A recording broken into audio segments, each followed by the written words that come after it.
안녕하십니까. 11월 18일 금요일 말씀 묵상 함께 시작하겠습니다. 오늘도 우리 성도님들이 말씀으로 하루를 시작하심으로 말미암아 하나님께 기쁨이 되는 하루 경험하시기를 간절히 기도합니다. 오늘 본문은 사사기 19장 1절에서부터 9절까지입니다. 사사기의 두 번째 결론이 시작됩니다. 이제 곧 사사기가 끝나겠구나 싶은데요. 오늘도 역시 사사기의 내용들은 좀 답답한 이야기들 아닙니까? 여하튼 이 말씀을 통해서 우리가 하나님께 영광 돌리는 삶은 어떻게 이루어지는가를 한번 생각해 보고요. 죄의 문제에 대해서도 한번 생각해 볼 수 있을 것 같습니다. 그럼 먼저 말씀을 보시고 계속해서 묵상을 이어나가도록 하겠습니다.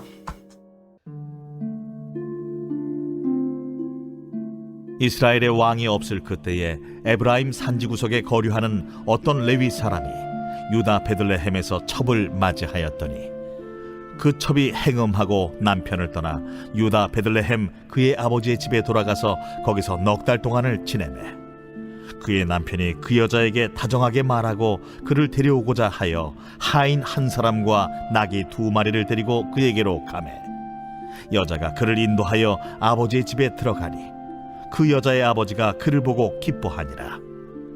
그의 장인 곧 그 여자의 아버지가 그를 머물게 하매 그가 3일 동안 그와 함께 머물며 먹고 마시며 거기서 유숙하다가 넷째 날 아침에 일찍이 일어나 떠나고자 하매 그 여자의 아버지가 그의 사위에게 이르되 떡을 조금 먹고 그대의 기력을 돋은 후에 그대의 길을 가라.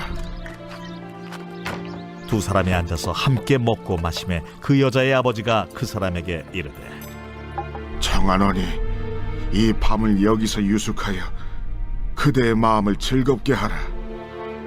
그 사람이 일어나서 가고자 하되 그의 장인의 간청으로 거기서 다시 유숙하더니 5째 날 아침에 일찍이 일어나 떠나고자 하매 그 여자의 아버지가 이르되 청하노니 그대의 기력을 돋우고 해가 기울도록 머물라.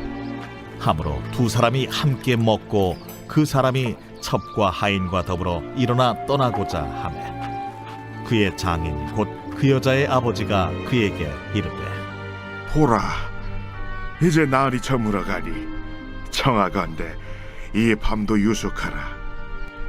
보라, 해가 기울었느니라. 그대는 여기서 유숙하여 그대의 마음을 즐겁게 하고 내일 일찍이 그대의 길을 가서 그대의 집으로 돌아가라. 네, 오늘 말씀은 좀 내용이 간단하죠. 지금 사사기의 결론, 두 번째 결론인데요. 이제 앞에서는 이제 미가의 집안 이야기로부터 시작되지 않았습니까? 미가의 집안에서 일어난 우상숭배 이야기가 첫 번째 결론에서 나왔었는데 이제 두 번째 결론에서는 이 이름 없는 한 명의 레위인, 이 사람의 뭔가 좀 이상한 그런 상황의 이야기로부터 시작합니다. 첫째 결론이라고 할 수 있는 17장, 18장에서는 미가 가정의 종교적 범죄가 딱 드러나는데요. 이 두 번째 결론에서는 이 이름 없는 레위인이 범죄라고 딱하니 규정하기는 어렵지만 아무리 봐도 그렇게 도덕적으로 인정해 줄 수는 없는 그런 모습으로 시작되는 거거든요. 그러니까 앞에서 우상숭배를 하면서 미가는 전혀 문제의식을 갖고 있지 않았었는데 이 레위인도 문제의식을 갖고 있는 것 같지는 않습니다. 본문 보시면요.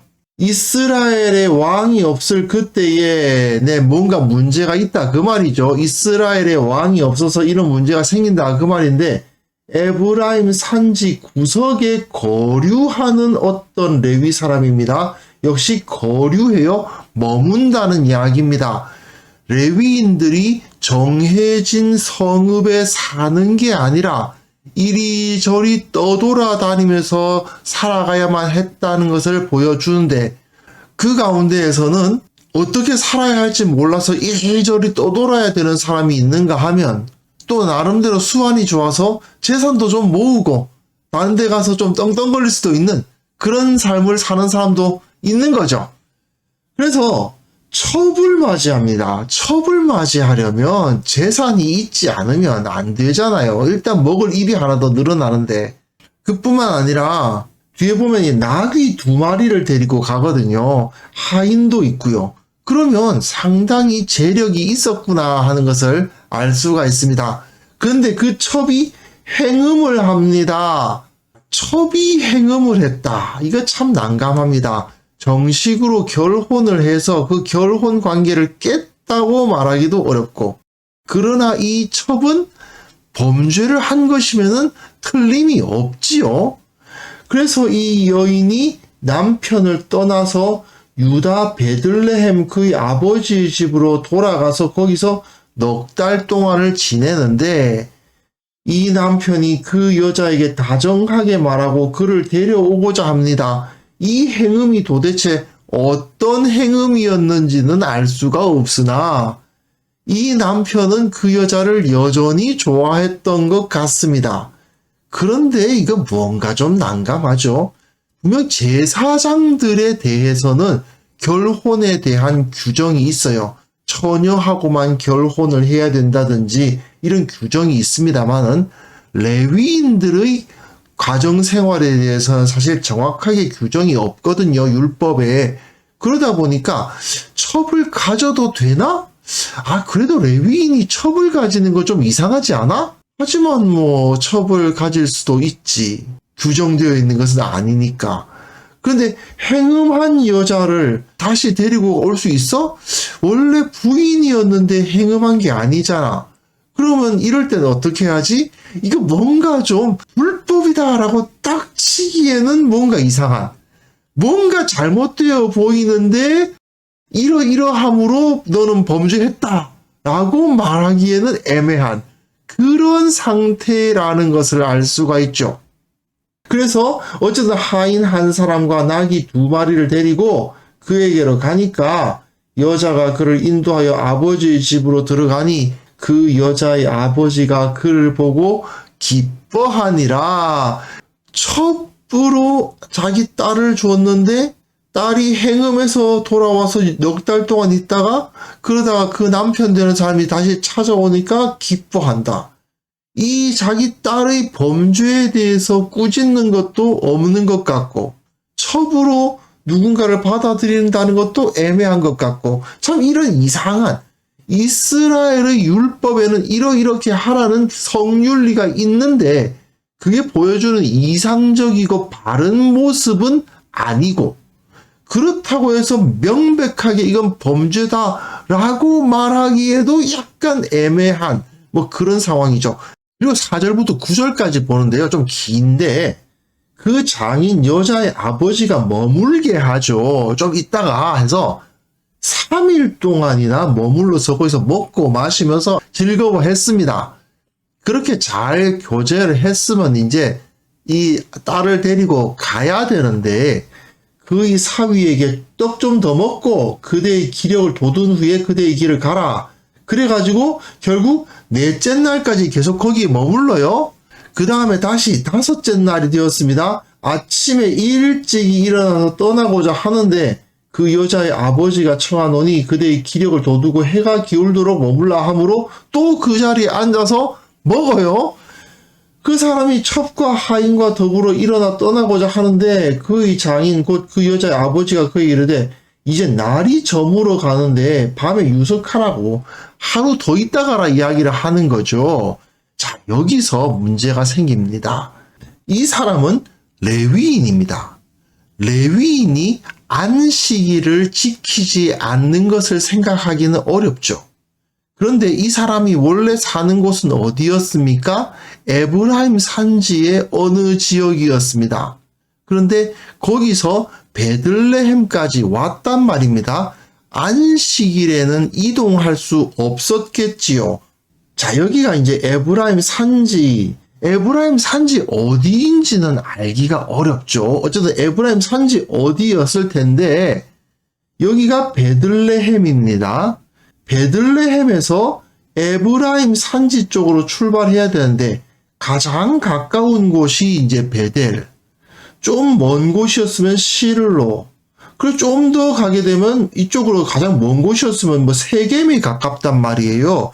이 거리가 얼마나 될까요? 제가 구글 맵으로 한번 알아봤거든요. 자, 베들레헴에서 이 베이틴 여기가 이제 베델입니다. 여기까지 지금 걸어서 간다고 해야 되잖아요. 이 당시에는 다 걸어 다녔으니까 8시간 20분 걸립니다.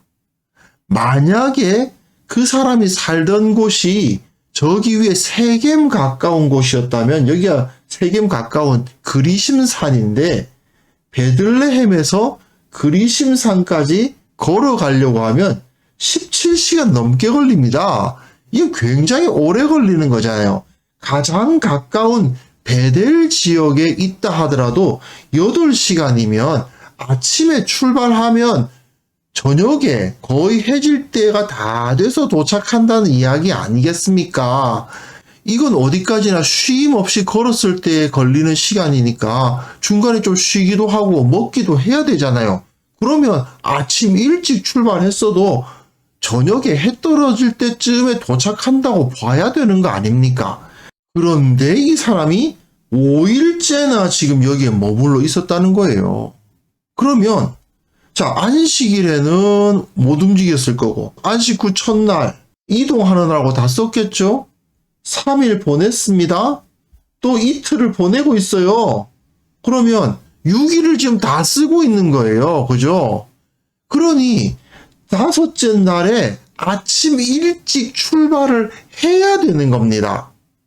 그래야 안식일을 지키는데 문제가 없어요. 그래도 안식일 전날 하루 정도는 좀 여유를 가질 수 있어야 되지 않겠어요?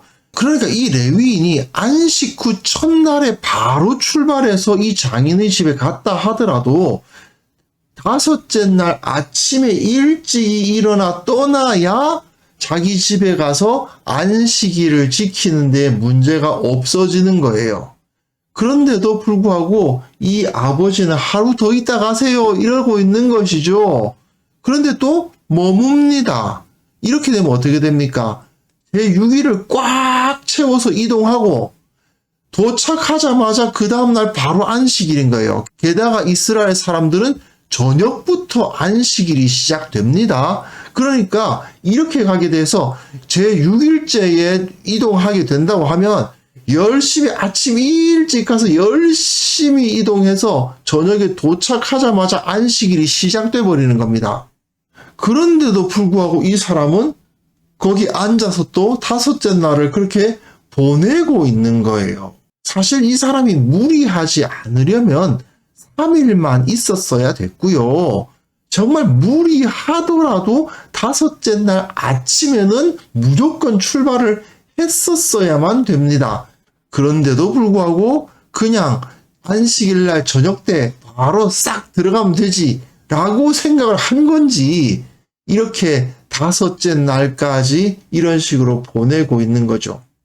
레위인이 첩을 두어서는 안 된다라는 명확한 규정은 없으니까. 그리고 어쨌든 안식일 날 딱 집에 들어가서 레위인으로서 안식일 지키면 되잖아. 뭐 굳이 그 전날에 안식일을 뭐 준비하고 그럴 필요 있어? 이렇게 생각할 수도 있겠죠. 하지 말라고 되어 있는 것만 안 하면 되는 거 아니냐? 지금 이 레위인의 모습이 그런 것 아니겠습니까? 하지만 말입니다. 하나님께서 안식일 규정을 주신 것은 정확하게 그 안식일 24시간만 지키면 되고 나머지는 아무렇게나 살아도 된다. 그런 의미는 아니잖아요. 하나님께서 결혼의 법을 정하신 이유가 명시적으로 첩을 얻는 것을 금한다라고 하시진 않았지만 그렇다고 해서 첩을 막 하고 그래도 되는 걸까요? 그건 아니지 않을까요?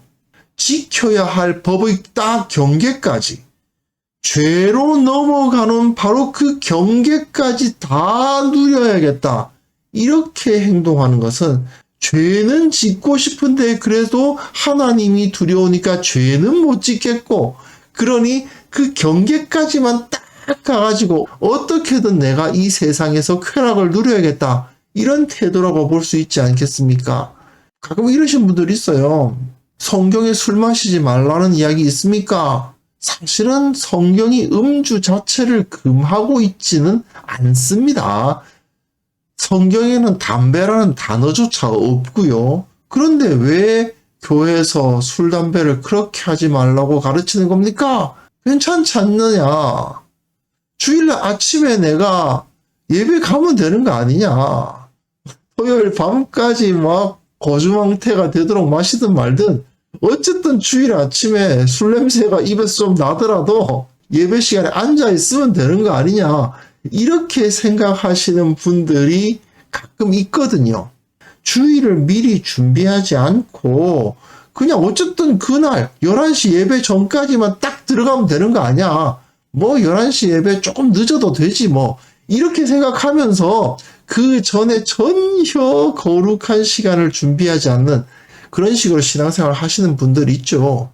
어쨌든 성경이 그렇게 기록하고 있지 않으니까 나는 해도 된다. 과연 그것이 주님께 기쁨이 되는 삶이 될까요? 사실 이렇게 행동하게 되면 그것이 정확하게 불법이다라고 말하기는 어렵지만 문제가 없는 것은 아니죠. 결국 그 때문에 어려움을 겪고 고통을 당하고 세상이 우리에게 기쁨을 주는 게 아니거든요. 사실은 세상이 우리를 힘들게 하지 않습니까? 그 고통을 다 겪게 되는 경우가 많은 것입니다. 내가 내 삶의 목표가 무엇인지 알고 주님의 기쁨이 되는 삶을 살기 위해서 최선을 다해야 됩니다. 주님께서 이렇게 살아라 라고 보여주셨으면 그 중앙에서 주님께서 가장 기뻐하실 만한 삶으로 살아야지 죄와 의의 경계까지 가서 어떻게든 죄로 넘어갈까 말까 거기까지 가려는 그런 잘못된 태도를 우리가 가져서는 안 되겠죠. 그래서 이 시간 우리가 함께 기도할 때에 내 삶의 목표가 무엇인지 늘 기억하게 하옵소서. 주님의 기쁨이 되는 삶을 살아가게 하옵소서. 죄의 경계에서 서성이는 그런 어리석은 삶을 살아가지 않게 하옵소서. 함께 기도하는 시간을 가졌으면 합니다.